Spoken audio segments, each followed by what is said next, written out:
Usman Khawaja's story in the first episode of series three, the time that he spends with his family in that little moment, he takes his daughter up to the press conference. For me, is just there's a couple of kind of beats in there which I think get me every single time. You know, some days there might be 8 hours of footage that really didn't dig up anything, but there was a 13-second bit that spoke volumes that you go, oh, that's those 8 words or that strange look. I still remember there's moments throughout the series that I go, oh, that says something. Yeah, I think it was just that case of,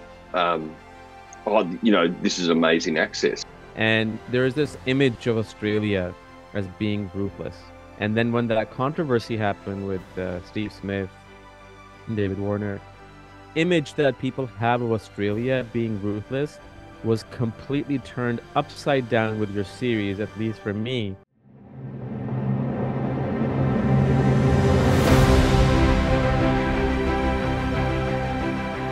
Thank you so much, guys, for tuning in. I really appreciate it. Just before we start, I just want to say, being a cricket fan, as long as I can remember, and being in the world of storytelling and filmmaking, I've always wanted to see something done with cricket in terms of storytelling. And there was one series that came out which I never saw, and I probably will never see, on the IPL Mumbai Indians on Netflix, where they followed the team, which I saw the preview and it didn't look very authentic to me. At least that was my judgment. But when I saw the trailer of the first season of the Test, because, following all the stories, the controversies and everything, I was like, I need to see this. And I kid you not, I've seen the first two seasons in back to back, which is really rare for me. And I just saw the third season on my flight to Florida and back, and I finished it. And amazing, amazing work. Totally love it. Not just from as a cricket fan, but storytelling wise, amazing stuff. Thank you, mate. Thank you. Thank you. Kind words. Thank you. How did the journey start on the Test? Just initially, because to tell somebody, a producer or, likes of Netflix or Amazon, that we want to do something on cricket, how was that journey to kind of get going and get it off the ground? Wow. It's funny because we always, I think there's a photo I've got from an original planning board that we can talk about in a moment. But I think, there was probably ground broken with other sporting features or sporting documentaries. There was sort of that archival type, of sporting tales that had been told, but then the world moved into, I guess, in that sense of embedding crews and seeing where stories develop. And Amazon had done it with the All or Nothing series with a couple of sporting teams. And I think there was an opportunity for cricket. Certainly Cricket Australia saw it, the opportunity. Richard Ostroff, I think off the back of Cape Town, that there was an opportunity for a new era of the Australian team that was about to happen. And maybe there was a chance to do something a little bit different with sort of connecting with fans. And at that point, the Australian team was always a little bit off limits, or any cricket team, inside the rooms, inside the sheds. And I think at that point, there was possibly a change in dynamics, certainly when Justin Langer came on board, that, hey, maybe we could try. Maybe we could just ask the question. And then early days, it probably was as simple as, hey, how would we do this? Sheldon and I had worked on a sort of a documentary. Well, it was a documentary that was put together around an Australian rules football club called the Western Bulldogs, and it won an award. And then as part of that, we were asked questions about, hey, how did you do that? How would we do that with the Australian team? And that was just a small embedded crew, basically a camera operator who ran audio at the same time. And it's like, hey, here's how we did that. This is possibly how we could do it with the Australian cricket team. And then it really started early days as a bit of a, not to say trial, but hey, let's see. Can we at least get in the door? And if we're not a problem and you don't notice us after 4 weeks, can we keep going?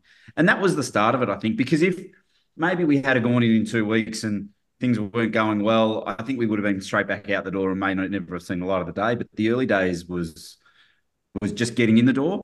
And then from that, Sheldon and I think I remember seeing the first couple of frames of just being inside a cricket dressing room because it was uncharted territory. Just seeing, batsmen pad up or seeing Aaron Finch. I remember seeing Aaron Finch walk back in the door after being dismissed in the UK, and always thinking, remember in a broadcast, you watch a cricket broadcast, and they cut away as soon as a batsman's dismissed, the next batter's at the wicket. And it's like, oh, this is the first time I saw the moment back into the dressing room, and you got to keep following. I was like, that's really different.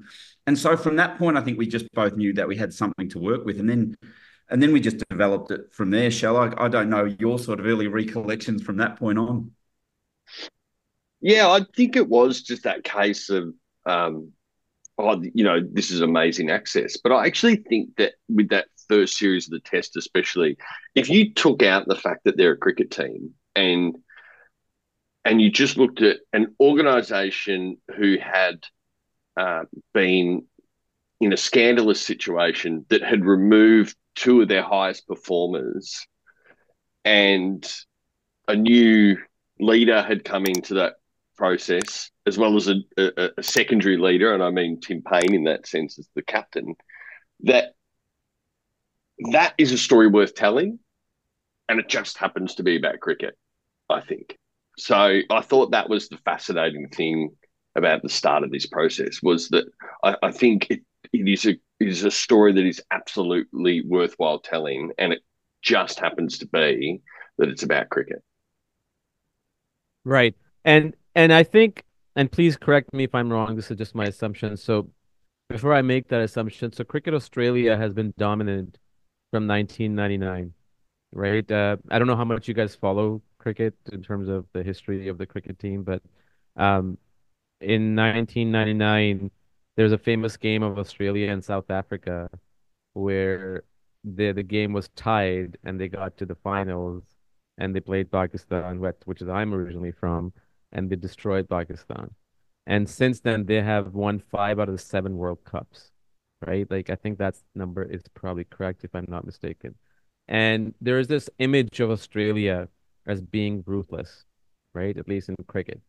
And then when that controversy happened with Steve Smith and David Warner, and I don't know if your timing was perfect because that image that people have of Australia being ruthless was completely turned upside down with your series, at least for me, where we all know everybody is different, with their families and indoors, but we all have to see it. Like, I began to admire Australian cricket players because of your series. Not that I had any animosity against them, but they're so humanized, which is the whole point of the series, right? And that was just incredible to me, like how even the season 3, like story of Pat Cummins and his family and Usman Khawaja, and just humanizing those elements really makes a huge difference. Yeah, I certainly think that. I think that the first series especially showed a team that was vulnerable, and that was not only off the field, but I actually think within the trainings, within the preparation, within the game days, we saw how vulnerable they were. And I think it instantly kind of, from what we'd known of the team for the last 15 years, had just kind of flipped it on its head really quickly. And I think you did a lot of the cutting in that first step.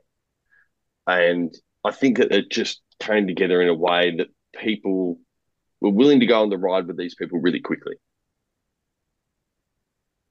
I think that was that part, like struggles a point because it does humanize. Everyone can relate to the struggle of life, whatever you're going through. That, success is always this thing that we see in sporting teams, and because success is great when you win, but it doesn't make always for the most compelling story because it's somewhat unrelatable because they still are then great sporting athletes and go, well, I can't attain to that. I can't relate to that. But we can all relate to struggle and just when things are hard and when you've got to work against things.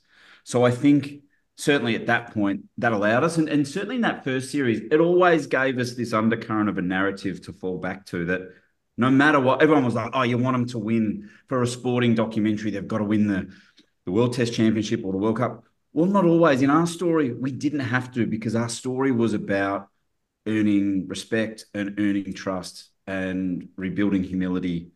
And that was something that we could always go, no matter what, we can just fall back to that storyline. What does it mean in the bigger picture? And then at the end of it all, and we discovered that as we were sort of wrapping up that into that first series. I remember thinking, oh, this is flat, that, you know, we didn't win. It's 2-2 at the Ashes, but it's like, no, the story's bigger than this. It's about, have we earned respect back? And so, we were fortunate, I think, always to have that narrative underpinning that first series. Yeah, it's similar to, I was talking, I don't know if you guys have seen the Apple series on Messi's World Cup. If you haven't, I highly recommend. It's a 4-part. I was talking to the executive producers of them, and it was like I asked them the same question, like, were you guys following them, or were you guys following like 5 different teams, and then you sort of just picked Argentina but that was the team that they were following, and they just happened to win the World Cup, and and it's just amazing how those things work. But I do think the storytelling, like you said, is way more powerful. Like coming from nowhere and just going against odds as individuals as well as players. Um, and I found the evolution of cricketers during the interviews that you guys did. Not that they were not comfortable in the first series, but you could see the progression of how comfortable they became with you guys because of having spent time with you guys, because you guys kind of became part of the dressing room, right? And they trust you. So that was incredible to see. Going to my next point, what kind of crew you guys had and how much archival footage that you use? I mean, I could make a guess, but I wanted you to sort of talk about it, both of you guys. Number of cameras and, access, ground and dressing room, of course, and everything. Yeah, we would have an embedded crew that would travel with the team on tour. And they would film, training, team meetings, match days inside the dressing rooms. And then outside of that, we would add, for most test matches or most matches, an independent, ISO crew, we would call it, or cinematic camera. That would not be embedded, but we would look to, I guess, capture that perspective from, one step away from the traditional broadcast. That would be able to follow the story, that would be going, okay. And our basic directive was, if you can tell the story of this match only using pictures, how could we capture that? And that would then making sure scoreboard cutaways, crowds you see in series through, making sure we've got enough coverage of the Lords, the members at Lords, and we've got to capture and try and tell every cricket grounds, architecture, and set the scene of every, whether we're in London, whether we're, playing at the Gabba in Brisbane or whatever else, wherever we're traveling, we need to try and capture that spirit or essence of the country, the city, the ground that we're going to. So we would have that. And then we'd also have the broadcast itself to work with, because then, we would spin through, every second broadcast, just looking for that one moment of commentary that would go, oh, that helps inform the next interview or the next moment to push our narrative along. So they were probably the 3 sources we'd have. Going in, we thought we'd be tapping further back into older archive, tapping back into Australia's sort of rich history of cricket, of using, past years. But we found we really didn't need to at all, because as this story developed, it was like, oh, the story's right here in these current players, and looking through these little moments. So I think a lot of the time taken in certainly in post-production was just making sure every frame of every footage was found. And, some days there might be 8 hours of footage that really didn't dig up anything, but there was a 13-second bit that spoke volumes, that you go, oh, that's those 8 words, or that strange look. I still remember there's moments throughout the series that I go, oh, that says something. There's a shot in, I think it is in series 1, where Marnus, and it's a pull focus where he's about 3, 4, seats down, and he looks over at Steve Smith, and he's just sort of, Marnus is the understudy, and he sort of looks across at Steve, and you go, that shot says so much. And okay, bin that away. That's going to be something else. So all of those moments, and I think it's just the constant filming to roll, but it's that constant search for everything could be valuable, because something that you capture on day 1 of the shoot at the time, context changes. It may not be anything, but then who's to say, some player's going to make their debut and that chat on training day one of the tour suddenly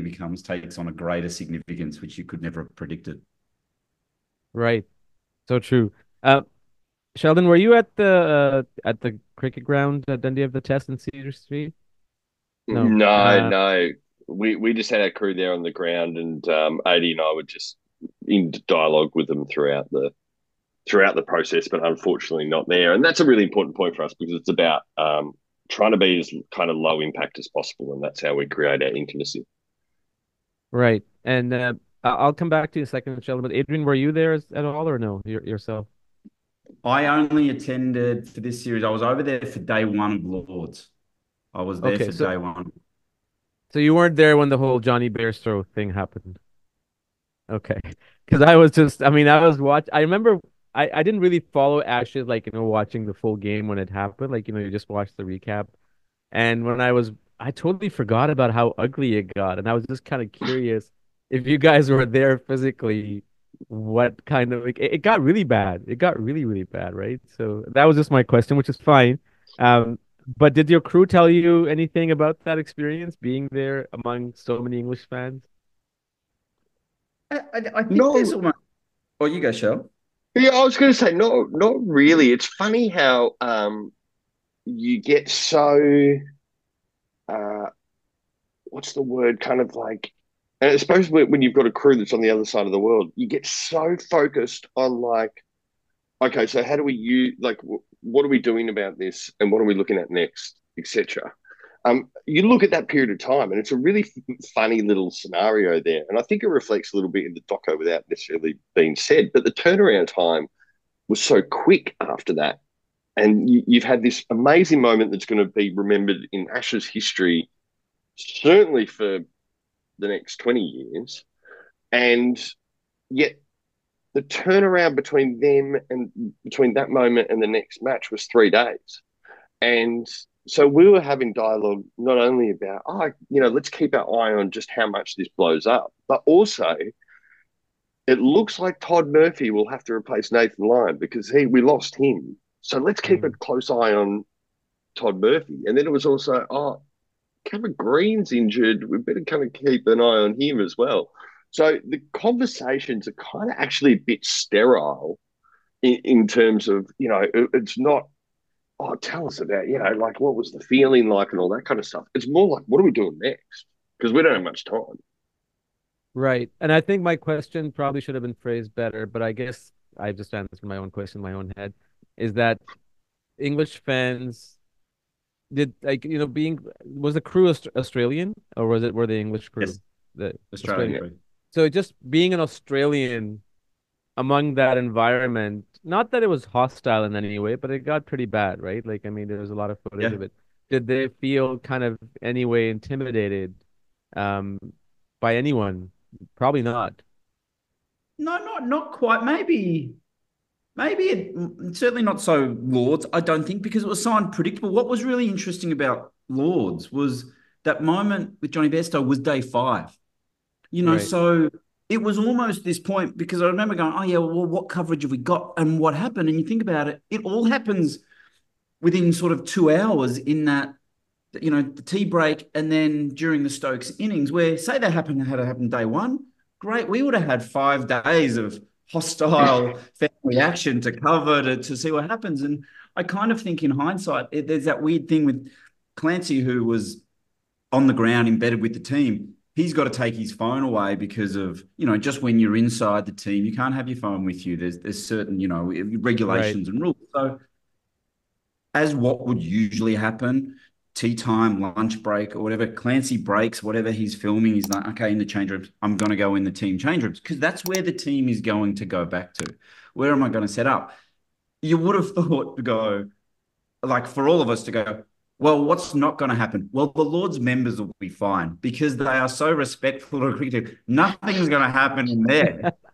So it's that beautiful part of hindsight to go, no one else predicted that, which is probably the part that makes it so shocking and so amazing because that's what happened. So I always think about that to go, oh yeah, what? No one could have predicted that. If we had it would have been great. You know, the last thing, it would have been such an anomaly to sit there and go, you know where we need our cameras? As we walk through the long room.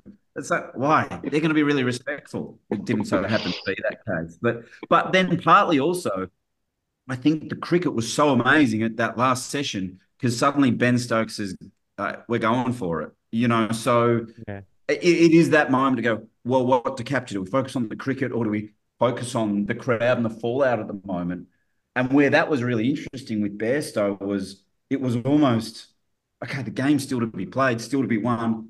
Oh, yeah, that was really amazing of what happened. That it was almost this follow-on effect to go, hey, that was really unusual, wasn't it? After the cricket had been played and the match had been won. So you sort of balanced that. And I think we were even challenged by that in the post of the edit to go, hey, that happened.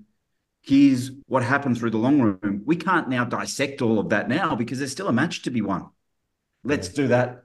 Okay, how do we get back into that after the fact with Spirit of Cricket and everything else that happens? So, yeah, that was a really interesting one for the filming process to capture it, and then two to go, okay, how do we tell this in a way that's reflective of the moment, but tells all the details, hopefully.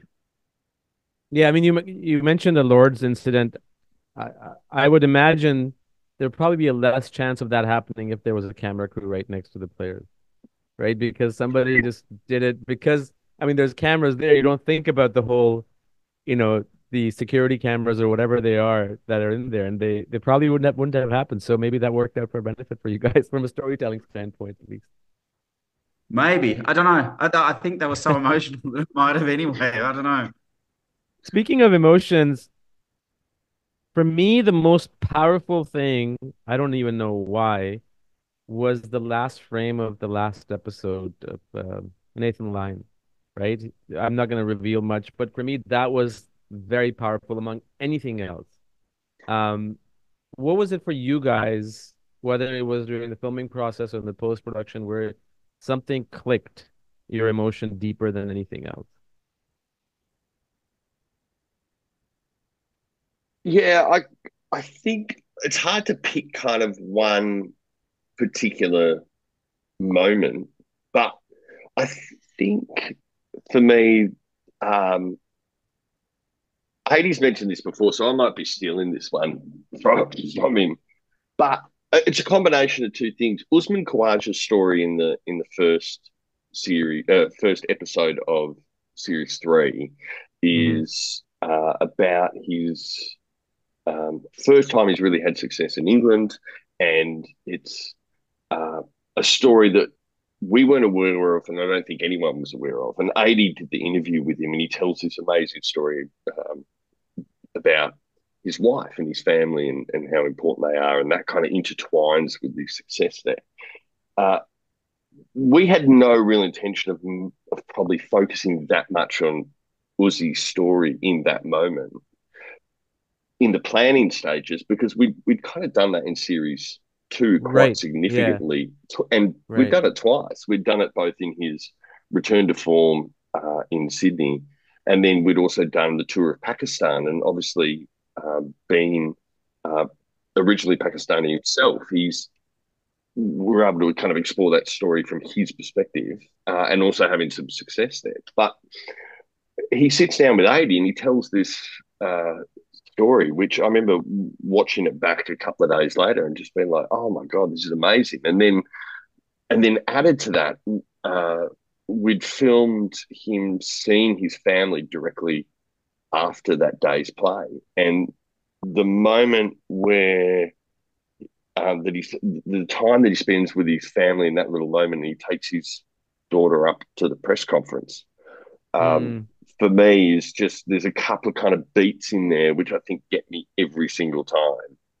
And part of that is that we've kind of told the whole story up until then. I think we did some good things to kind of make that higher impact. But I also think that if I think back to the first time watching it, that really hit me. Right. Mine is How about you, Adrian? Please. there's the moment captured of Mitch Marsh, and Mitch is such a great character. He's been all through. He's given us such sort of great light moments through Series 1, Series 2. We've always been intrigued to tell his story. The last Ashes he played in the UK, he took a five for it, and he told the story in the press conference about, most of Australia hate me. I remember at the time thinking, oh, that's such an interesting moment to talk about, and a moment of vulnerability to share, but it wasn't the time to tell it in the first series. And we've always been waiting to tell his story. And then finally we get to, and Mitch is such a great talker and such a lovely guy to deal with. And he's so great with his words and so self-deprecating. Lovely to see. And it's great to see his teammates who have always had this inside knowledge to go, hey, that's why we love Mitch. And you can just see how much they love him. And there's a moment when he sits after he makes his 100, we see him go down the lift, and he's just, and I think we finished the episode with episode 2 with that. And Mitch is just sitting alone on the bench in the rooms. And it's just a quiet moment. It's just Mitch. And it's almost, for me, of that moment that he's allowing himself to be proud of himself. And I go, I just love that shot of going, like, good on you. It's almost as like he's just allowing himself to take that in. And for me, that says so much. And I just love that moment.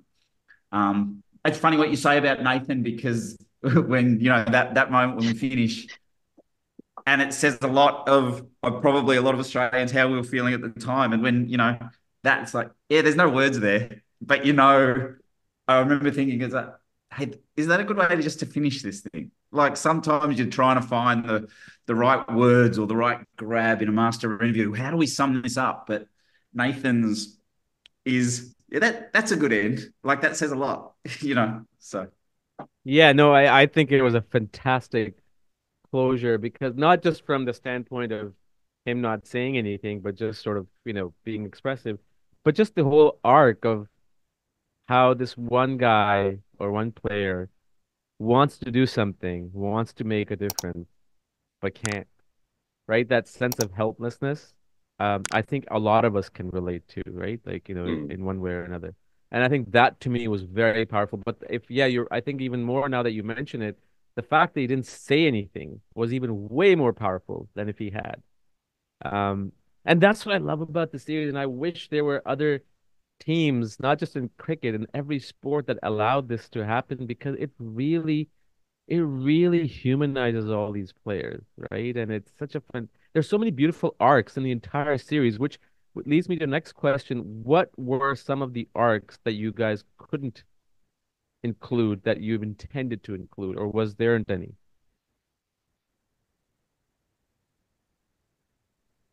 What would they be? I think probably. Well, you go, Shel. I was going to ask, across the 3 series or just in the latest? The latest. 3? Let's talk about the latest, and then we can talk about the first and second too.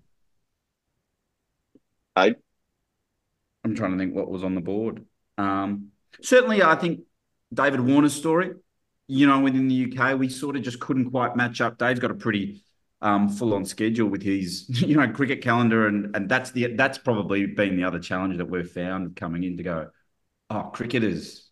When you're part of the national team, you follow the Australian team around, then you flip out in Australia into your state representative teams of where they're going, and then you've got different Premier Leagues, T20 leagues around the world, and it's a matter to try and get everyone.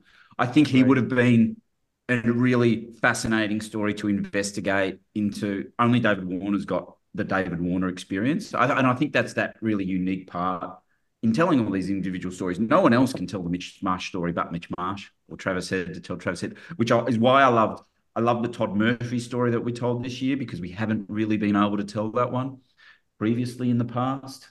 I'm just trying to think who else. Mitchell Starc was someone we were sort of looking at for a while, because there's a moment that, Mitch is injured and bites through, some moments to keep bowling, to just give his best for the team, and just the wear and tear of a fast bowler, of what they go through to go, got to back up again, got to bowl my overs again. That was something that we were looking to tell, but again, didn't get the opportunity to. So there's probably 2 for me. Well, I think that's a significant one, the Mitchell Starc one, because it happened across the 4th and then the start of the 5th test. And we really saw it quite a triumphant day for him as an individual in being able to kind of withstand this recurring injury and still bowl so fantastically. But it's what that funny thing with these kind of projects where you have to be mindful of the rhythm that you're in terms of where you're at in the story, the overall narrative. And I felt that in that episode, in that the start of that fifth test, it felt like we had to kind of get moving a little bit, and we didn't quite have that time to stop and tell a character story in the way that we're able to with Todd Murphy, Alex Carey, even Marnus Labuschagne earlier in the episode. It was almost a bit like, oh no, we've got to come back to what this whole thing's about, which is they're striving to be a legacy team. Right. Yeah. No. And listen. I think it's just incredible. One of the things that I don't know. I think it was season 2 or series 2. Was it? Correct me if I'm wrong. There's a scene where they can't because it was series 2 because of COVID. Families couldn't get together in the dressing room. I think that's where the tradition normally is, but they did in the field. And I thought that was such a cool moment, right? There was no crowds, and they're just having fun with their family. Like that was really really cool. And it's something they've continued on since. We actually didn't revisit it in series 3, but they do it in they did it at Headingley, they did it at Edgbaston. The kids would come out and play on the ground, and we felt that we never quite got that time where it was really important for the audience to kind of see that again. But I think it's really interesting. We started this series, and these were a bunch of guys, most of whom didn't have kids, and they had that kind of youthful lack of responsibilities. And it's been amazing to watch them, purely as viewers, really, become people who, are more focused on going home and making sure that their daughter gets to sleep on time than anything else. Right. Right. Um, are you guys uh looking? Well, I guess before I ask that question, um, were there any screenings of any sorts that were done for the players for Cricket Australia that you guys were present for any of the series? And if so, what has their reaction been? I think there's two. It's funny going in. I think there's some players who are really fascinated by it, really supportive to open the doors. I remember early on, Aaron Finch, Usman Khawaja's one. Pat really, yep, they'll watch it back and have feedback and really like it. Where I think other players go, have not watched it, won't watched it. I lived it. So that it's almost like, hey, kind of move forward in life. I hope one day maybe they'll, get to look back with their kids in 20 years to go, hey, this was a documentation of a period of time. So it's been interesting. I think hopefully, you're not aware, but I think hopefully they get some positive feedback just through the experience of viewers that watched it, whether they're walking down the street and said, hey, I love this moment, or I love this moment. I think Steve Smith said that, right? That he likes to live it, right? Yeah. Yeah, Yeah, Mitchell Stark's the same. Mitch yeah, Stark, and I yeah, think Mitch Stark. Mitch Stark said that. Okay, and I think you're right. Down the road, they probably I would say they definitely will, but it's different now. You're still in that.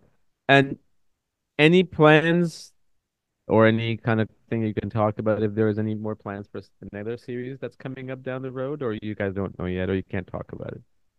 No, we never really know. Like, I think even for this last series, we didn't quite know. Like, it would have been fantastic to shoot Border Gavaskar. Would have been fantastic to shoot the World Cup last year. You sort of go in thinking, "Oh, that'd be great." There's always this part of, you go into a series thinking, okay, you don't know what's going to happen. No one could have predicted that tour to unfold how it did. It certainly did provide a certain full stop to this era as such. And maybe because when we first started this, you know, when I think even Justin Langer had, what did he have from Lille to Lords? And it was sort of almost the end of, well, it was a World Cup he was sort of mentioning then, but it finished in that Ashes of 2019. And then 4 years later, we're back there again with a lot of these young cricketers that we saw debut in Series 1 get to this point. And yet also, I don't know if, you know, Usman Khawaja may not be back in the UK again as part of an Ashes. Dave Warner, Steve Smith, who knows? So it certainly does feel this somewhat full stop to a certain era. So I think for Sheldon and I, we always go in to go, okay, if you're just going to follow the next series, is it just enough to follow the series? Like, what are we actually trying to tell? And when we came into the editing process of this one, that was the first question. What's this series about? You know, and then we settled on it. So it's like, well, it's probably the defining tool for this formation of this cricket team at this point. You know, that's what it's about. That's what we hit on. So I think as long as there's a reason to do the next series, which isn't just, okay, we're just putting cameras behind the scenes of this series. Yeah, we've got to, what are we trying to tell? If that's I think it would have there, been really. Sorry, go on. no, I'm just saying if that was there, hopefully you can continue and certainly jump into a new one. Yeah. I think it would have been really, really cool. Not the fact that Australia won the World Cup, but I think that game against Afghanistan where Glenn Maxwell single-handedly, you know, I think that would have been a great, great story to tell in an episode. Not only that, I think we were also down. I think we'd lost the first two matches. First two, yeah. Yeah, I think there was a India. point to go, oh, lucky we're not filming this. This will be a hard story to tell. And then, you know, sport works in funny ways. Absolutely. It's similar to what happened to Argentina. I don't watch soccer, but you follow scores here and there. But when I watched the series, Argentina they lost to Saudi Arabia, I think, in one of the group matches. And there was a scene in the series where um the coach or somebody in the coaching staff says to the Argentinian players that, what are you guys like looking to do selfies with the Saudi players? Like, get on your horses and play. And after that match, everything turned around. I think same thing happened with Australia, right? Like they lost to India. There was a drop catch of Virat Kohli. Um, Everything turned around after that. So sports does do funny things. And kind of, I know you have to go.